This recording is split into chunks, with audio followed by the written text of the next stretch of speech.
നമസ്കാരം, സഹ്യ ന്യൂസിലേക്ക് സ്വാഗതം. പടിഞ്ഞാറൻ രാജ്യങ്ങൾക്കെതിരെ ആണവാക്രമണം, മുന്നറിയിപ്പുമായി വ്ളാഡിമിർ പുടിൻ. പടിഞ്ഞാറൻ രാജ്യങ്ങൾക്കെതിരെ ആണവാക്രമണം നടത്തുമെന്ന് മുന്നറിയിപ്പ് നൽകി വ്ളാഡിമിർ പുടിൻ. തുടർച്ചയായുള്ള യുക്രൈൻ വ്യോമാക്രമണത്തിന്റെ പശ്ചാത്തലത്തിലാണ് പുടിന്റെ മുന്നറിയിപ്പ്.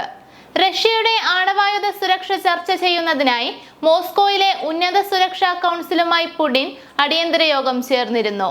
പാശ്ചാത്യ രാജ്യങ്ങൾ, പ്രത്യേകിച്ച് യുകെയും യുഎസും യുക്രൈന് ക്രൂയിസ് മിസൈലുകൾ ഉപയോഗിക്കാൻ അനുമതി നൽകുന്നതിൽ റഷ്യ ആശങ്കയിലാണ്. ഇതിന്റെ പശ്ചാത്തലത്തിലാണ് കൂടിക്കാഴ്ച നടന്നതും റഷ്യ ആണവാക്രമണ ഭീഷണി ഉയർത്തിയതും.